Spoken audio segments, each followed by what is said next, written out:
Добар видени, добре дојдовте во Класи. Во денешната емисија ќе зборуваме за бројлерството. За таа цел ве водиме во Скопско Огњанци, каде што Тони Димески со своето семејство произведуваат бројлери, а нивните пилиња, како свежи, може да се најдат на пазарите во Скопје, познати како свежо пиле од фармата на Тони. Имено приказната на семејството Димески е почната уште пред повеќе од 15 години во изнајмени простори во Идризово, а денеска бројлерството го развиваат тука, во нивни објекти, во селото Огњанци. Значи, во наредниве 30 минути сакаме да ви раскажеме приказната на семејството Димески тука во Огњанци. Следете.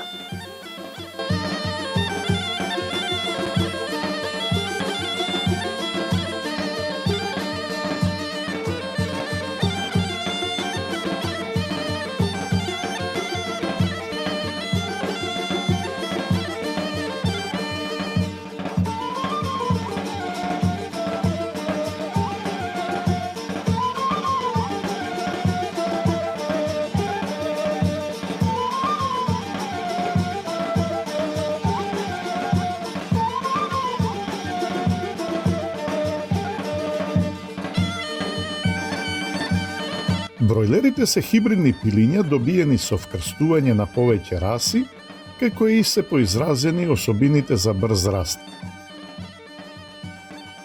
Одгледувањето на бројлерите бара одредени услови за што е можно похумано живеење. Густината на населување на пилињата треба да биде од 15 до 18 единки на метар квадратен. Треба квалитетно да се хранат, потребна е соодветна топлина и светлина во објектот, како и добра вентилација. Пилињата се товат од 38 до 42 дена и потоа се носат во кланица. Сите предуслови за бројлерско производство се одредуваат според возраста на пилињата. Со 20 годишното искуство, Тони Димески веројатно е еден од најдобрите познавачи на бројлерството кај нас. Неговата желба за успех е навистина инспиративна. Точи обично зад секоја голема приказна постои едноставен почеток и некогаш велат дека треба коцките да се поклопат.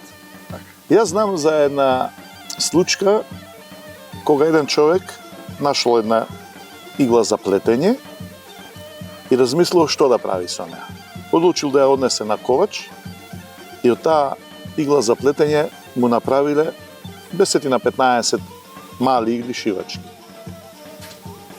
Кога ги продал тие, потоа си купил 5-6 големи игли за плетење, па пак направил мали шивачки и така почнал бизнис и за 10 на 15 години човекот создал империја од 5-6 огромни фабрики за игли.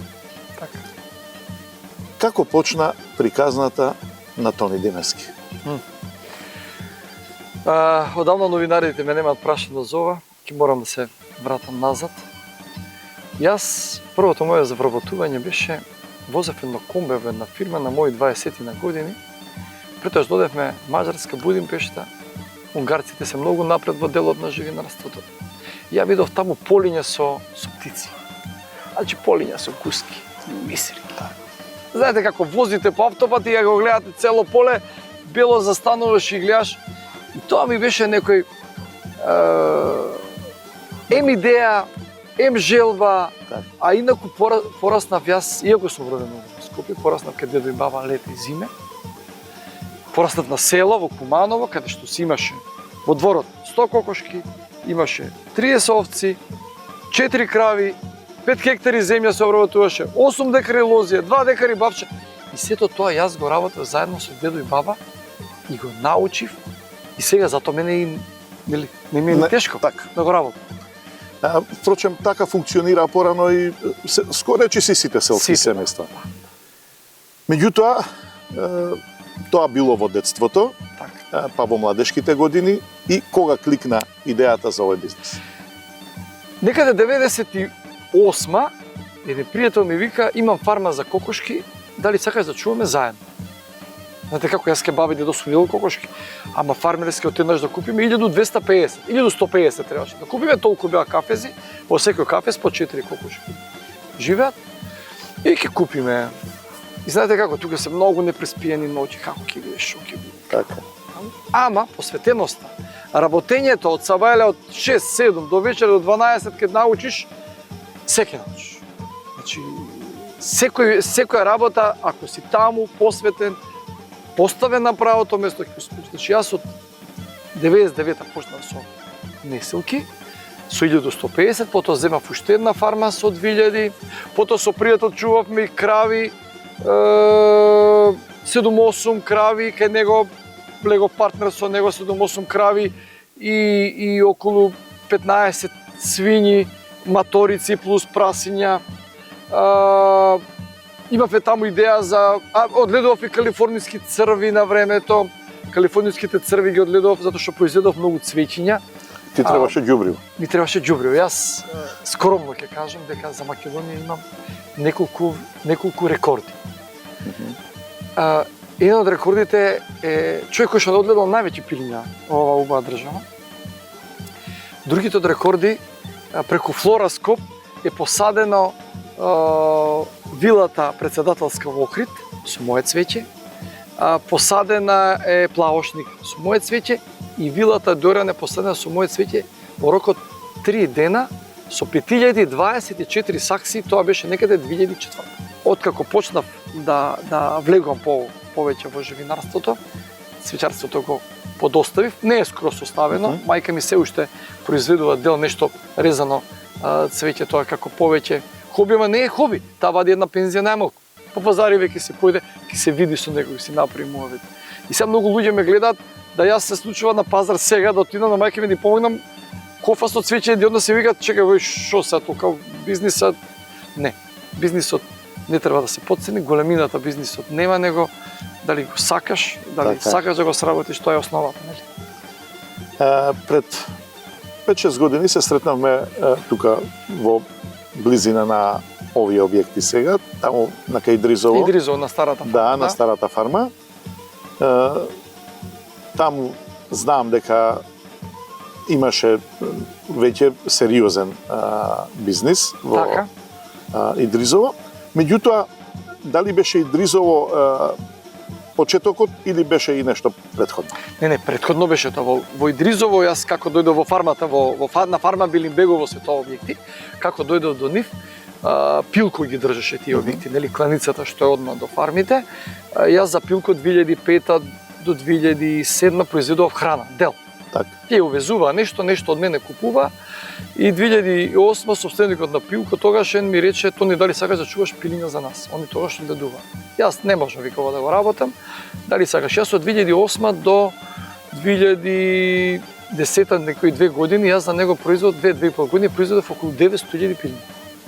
Значи јас бев фармата, тој беше кланицата, буткавме. Се деси што се деси, Пилко пропаднав јас. Ова е почнат бизнис пред 8 години од толку, од нула, со 500 пилиња од житовар дрземени, исчувани, заклани, продадени. Она прогресивна математика функционираше. Да сега имаме 30.000 пилиња кои што ни се малку за пазарот во моментот. 30.000 пилиња има во овие. Не повеќе, има во овие 4 објекти повеќе на сега. 35.000 пилиња. И сега нема проблем? Сега нема проблем, поставивме мрежа на пазарот. Нашето пилешко е поставено во најдобрите месари во градот. Нашето пилешко, можам слободно да кажам, реномирани институции од амбасади кои конзумираат само наше, ќе ги наберам американска, кинеска.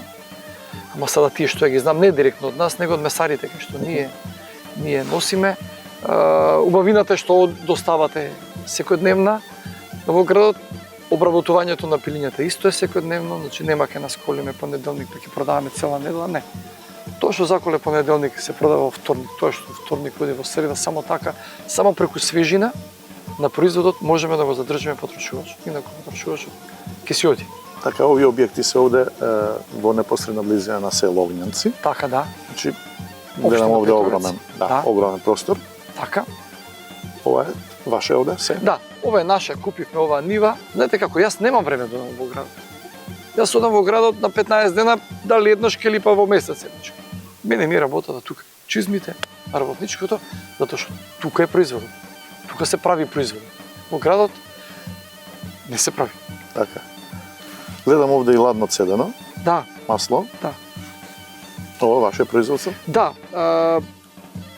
Јас родителите кои што имат мали деца, им купуваат на децата играчки за да си играат. Јас верувајте им на секој 6 месеци на син ми купам нова играчка за да си игра. Една од играчките за играње е машина за ладно цедење на сончогледово масло. Како што може да забележите, ова е само стиснато, извадено срцевина. Она другото кое што е нели потемното од лушпата, оди кај пилињата. Лушпата од сончогледот се пелетира во брикети, таа оди за исхрана на несилки, не оди, пошто има премногу целулоза, не оди за бриледите. Имаме каде тоа да го пласираме. Ама ме радува што да се докажам да се надоврзам до син ми, ми треба багерче. Ми треба ваљачи, ми треба апарат за варење. Значи ние, јас не знам колку апарати за варење, за заварување имаме, затоа што објектите тој ги направи сам. Така. Се што гледат овде што е заварено, се што е струја, тој вози моментално пикап, кој што, еве уште не е стасан, ама може би ќе стасан брзо да видите, е подвижен сервис. Тој пикап е полн со опрема и тој доаѓа. Дали јас во Идризов имам дефект, дали овде треба да се работи, вика јас не можам да го оставам алатот некаде да стои, јас кај сум, таму и поправам. Така да успеа да го научи занатот, би рекол за него за постариот ме надмина, тоа ме радува. Значи многу работи сам одлучува сега опремата која што е за наредните објекти.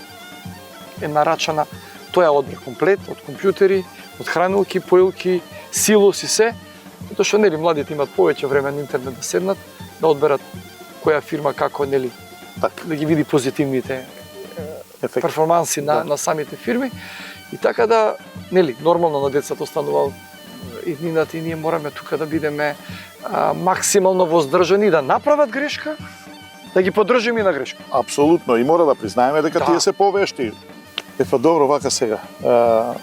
Ги спомнавме објективе, спомнавме за пилињата, сега можеме да зирнеме. Можеме да погледнеме. Ајде, погледнете.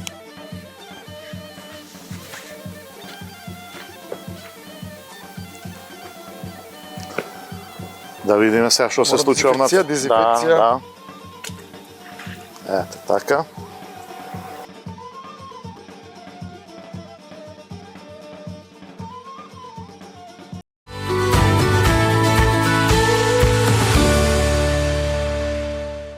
Ова ти е струјата колку е јака, храна, силосот, мал вентилатор, голем вентилатор. Ова лево ти е за компјутер, десно ти е за рачун. Директно.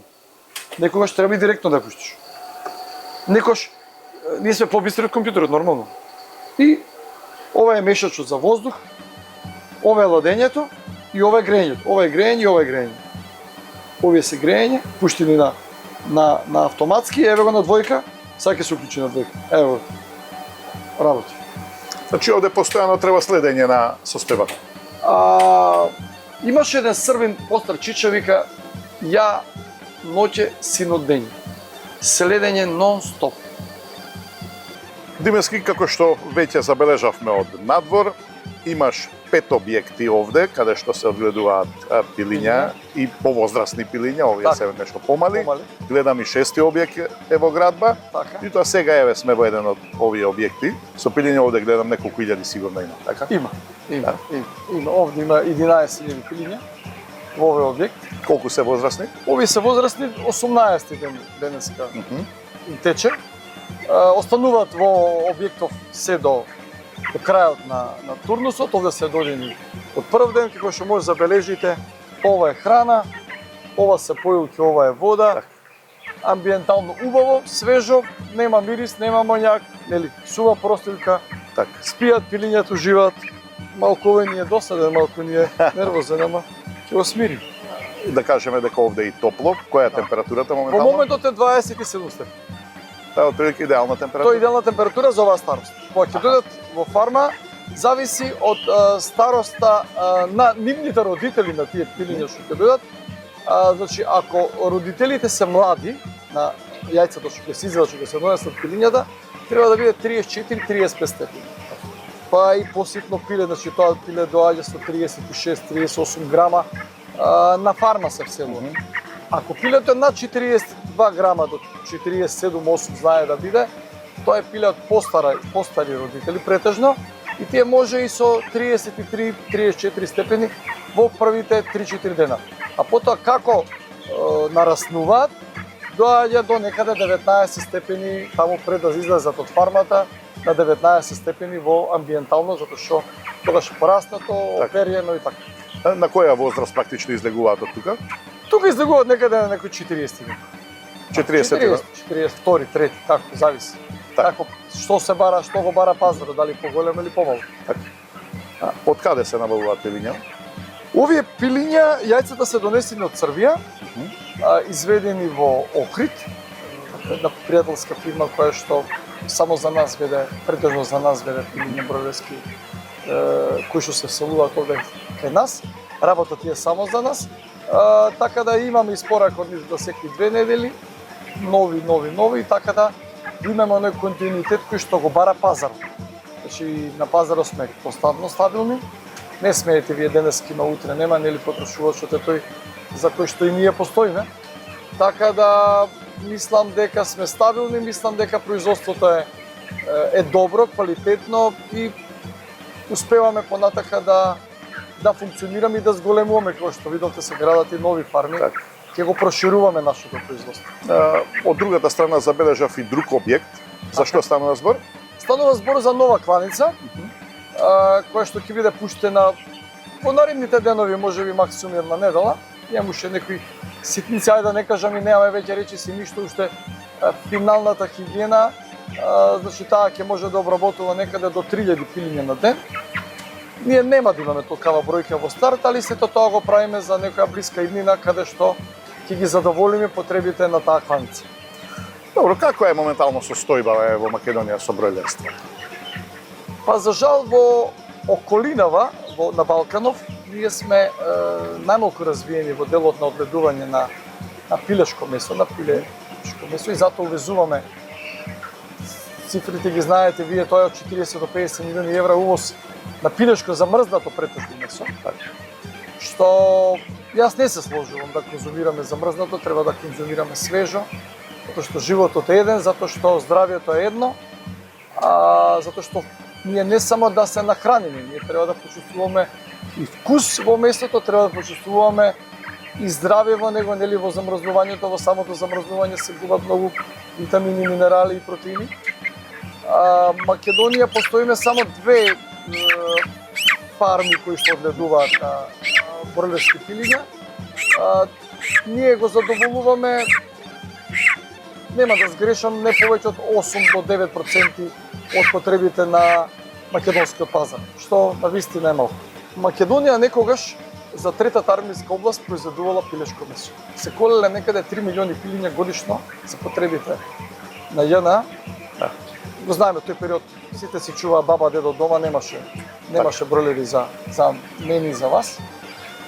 Али оној вакуум што се јави, нели, со распадот на Југославија, после сето ова, многу малку фирми се обидоа да го работат ова. Се обиде старото пилко кое што пропадна ради финансиски проблеми, неготино исто кланици, таа не работи. Вечината не ја знам, нема доволно производ. Овде беше нели и Белимбегово фармата во близина. Фарма Белимбегово беше за производство на конзумно јајце, за јарка, а има и дел бройлери. Така. И таа се распадне за жал пред неки 15 години. Сега да знаете како, колку да ви даде државата, ако вие не знаете, ако вие не можете и ако не сакате, сите се дрзна да работат нешто многу по-чисто, нешто по-опипливо и по-фино. Знаете како, ова е жива материја, кај ова пиле сум јас сабајле од 6 до вечер до 11, значи јас работното време не го гледам времето за спиње, тие 7 сати ги спијам на штоперица. Сериозно е така. Зошто? за да имаме успех во работата. Нема лабавување, значи нема лабавување, мора да се сработи, мора да се нахранат, вода, се обезбеди амбиентално, да се вакцинира, да се среди се, Так. за да имаме ефект. Значи, многу од луѓето не сакаат ова да го работат. Тука имаме ние маки за вработување на луѓе. Никој не сака на фарма да работи. Тоа сакав да прашам, каква е состојбата со работна сила, бидејќи во многу сектори недостигаат работници? Квалитетни. Ова мислам дека е првиот сектор. Првиот сектор се овчарството, нема овчари, кои што дури и јас не верувам дека земаат 1500 евра, ама знам пријатели кои што даваат 1500 евра. Ќе спомнам, имав една студиска посета. Вие знаете, во Италија видовме дека луѓето таму само работат и работат. Бевме на фарми овчарски, тие истите маки ги имаат. Верувајте ми, ако овде 1500 евра овчарска плата, таму се движеше од 800 до 1500. Дури пониски плати даваат, таму јас се зачудивме водно затоа што поавтоматизирано таму, као на помалку мака се за работна рака. Так. Во однос на нас. Кај нас ако ти избега овчарот, ќе мораш ти да го... А Не е тоа проблем веќе- да го земеш стапа, Так. проблем е што имаш и други работи. Така да и оваа работа никој не го сака. Никој не го, ретко кој го сака. Не е само вие да дојдете на работа. Не е ова машина во индустријски зони, ти мораш да го земеш парчето, ако не го земеш, ќе те карат, ќе ти одбијат 20-30%. Ова е жива материја, ова е пиле, не знае да каже, не ме ти одгледа убаво, не ме... Значи, нови пилиња, кои што гледате сега, сите си лежат. Вие мора да поминете се еден круг да направите, за да ги ставите да јадат и да пијат вода. Ова ќе заспие и ќе се заборави да стане дека треба да вегетира.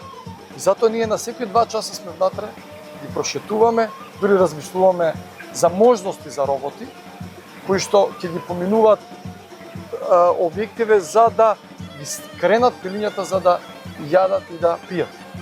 А добро, ви помага некој, еве, освен вработени некои што имате, Да. од семејството ви помага? Ако не е фамилијата, ништо. Значи, без фамилијата, среќа порасна децата, веќе не порасна, него стана мажи.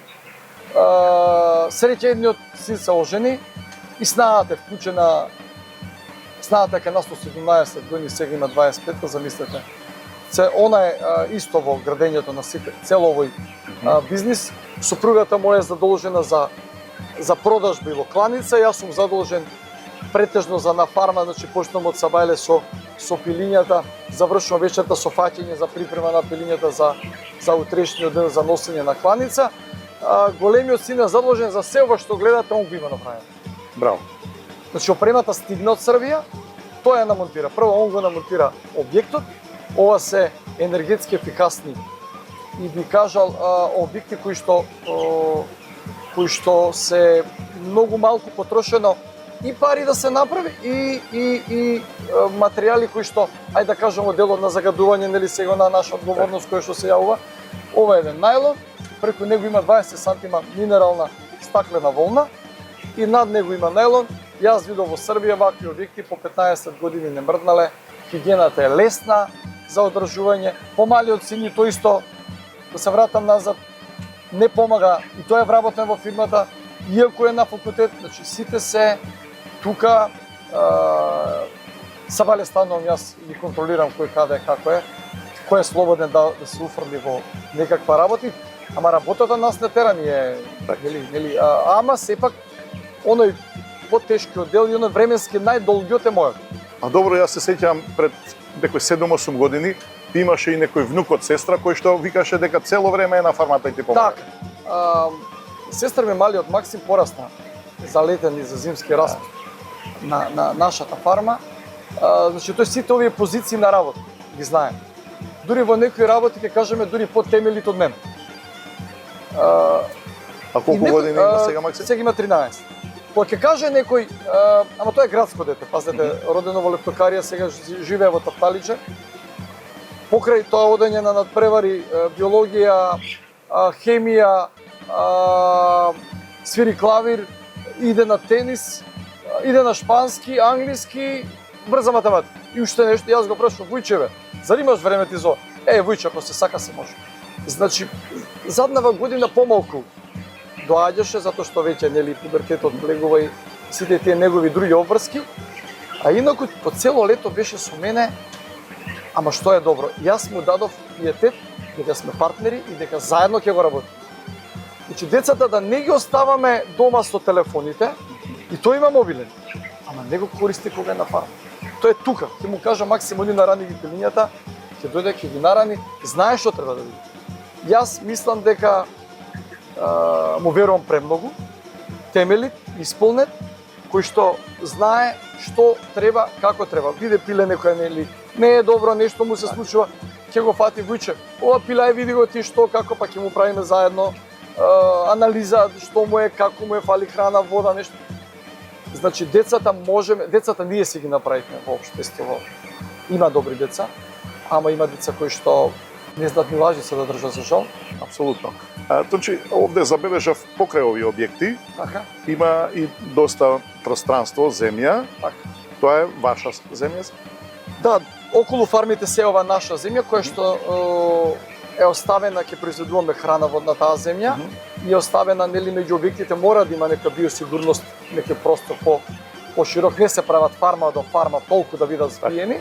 Се е во збиен тип нашиве фарми, ама не се во толку нека огромен тип. Внимавано е да воздухот влегува од оваа страна, излегува кога што гледате долу на таа страна. Сите објекти така се поставени овде покрај Вардар, инаку произведуваме ние во Куманово наша житарица, околу 15 хектари секоја година сееме дедовината, нели. Жално е да оставиме дедовината затоа што тие ниви не се купени со ничија помош, него се купени со потта на нашите предци. Имаме ние механизација, ги работиме тие 15 хектари. Овде во Идризово на старата фарма, кој што знаете вие, произведуваме околу 5 тона пченка и купуваме храна од локалните земјоделци. Убавина што сме во ова Скопско поле кое што знае да даде убава пченка и пченица, верувајте ми оваа година пченицата беше што ја купивме преубава, значи прав орис, као семенски материјал, значи обезбедуваме храна, купуваме со фармерите, релацијата е многу добра. Ако немам пари да му ја платам одма, не е проблем, значи не е останало година за година, али ме радува што тоа што ќе го произведат прво ми го нудат мене. Ако мене не ми треба, ако имам набавено, одат на други страни, инаку храната за овие пилиња, поготово за оној финишеро за последната храна која што ги храниме, житариците не се подалеку од 5 км од самата фарма. Значи, тука, локално, затоа што, пазете, сега ова пиле јаде некаде 30 до 50 грама, кога ќе направи ова пиле 2-2,5 килограми, ќе јаде 200 грама на ден. Значи треба големи количини на храна. Да, треба храна. Тогаш е најголемиот пик на потрошувачка и тогаш се стремиме да биде најкомплетна, најдобра, мада нели сега протеински појака и сите тие работи, ама во целиот сегмент сме вклучени, кој што може да видите пилето не треба да има перје, треба да биде вака бело, не треба да биде прљаво. Што е најбитно? За да видите на една фарма како е задоволена благосостојбата, треба да бидат овие ножиња чисти. Погледнете. Да. Сето ова е ради тоа што ставаме ние оризова лушпа. Оризовата лушпа е хидроскопна, нели Македонија има, иако е малецки, има многу производи кои што ретко која земја од милиони километри квадратни ја нема. Значи србите ја молат да најдат и да дори ми викаат мене тоа не најдени. Си викам ако јас вас ви дадам, за мене ќе нема. Така да се тераме локално работава. Значи тие таму фрлаат секој ден струк пилевин. Пилевината не е хидроскопна, таа знае да се кога ќе стиснеш овака да биде да се направи ова гледате. Ова има премногу силициум во самата ова, пилето ова не го јаде, него си лежи на суво, на мирно. Овде да го ставиме ова во вода, ова ќе лебди. Не прима вода. Така да тоа е една од добрите, како што гледате бетонот долу, гледате го. Да. Сув стакло. И овој бетон сега треба да биде околу 25 степени што ги има. Инаку на вселување колку е амбиентално, толку. Прво го грееме бетонот, па потоа ставаме оризовата лушпа затоа што пилето лежи цело време на земја. И му треба и топлина. Ние произведуваме сега околу 240.000 пилиња годишно. Каде што се троши 1000 тона храна. Ние ќе програмираме фабриката за некаде близу 2000 тони, тоа ни е во план. Јас ќе ги купам житариците во жетва. Си земете кредитче, Така. и си го ставите во залог самиот магазин и ќе си видите топ, ама знаете колку ти е каматата? Толку. 3-5%. Ама не знаете од жетва на пченица Да. во јули. Така, Ево јас после во 2 јули или ја 3 купив месеци. 12 денари пченица. Да. Сега 15. За 4 месеци скокна 3-4 денари, 3 денари скокна. Исто и пченката. Пченката сега се купува. Веќе сум во преговори со земјоделци, тука чекаме да поминат дождовите, да се симне на некои 12-14% влага и да ја оберем и да ја донесеме кај мене. Али целта е фабриката да биде, јас се спремам за старост таму да работам, значи да биде се на програмирана, да биде на компјутер, да можеш да нема, да бидат грешките изоставени, да бидат работната рачната изоставена, затоа што ако амбиенталниот добар и ако храната е добра, тука нема да има грешки. И нели, многу е битен материјал што ќе дојде пилета. Значи таа фабрика планираме да ја градиме супер и планираме натака што, затоа што знаете како јас мислам дека со син ми разговараме со поголеми од повеќе, ние нема никогаш да застанеме во инвестиции. Тоа не е добро. Застанувањето не е добро. Па ќе речем некогаш инвестиција со мала добивка па и со загуба е добра, да си го тренираме нели мозокот и да тераме понатаму, нема крајни момент. Здрави живи. Се гледаме заедно. Само зубо. Чао.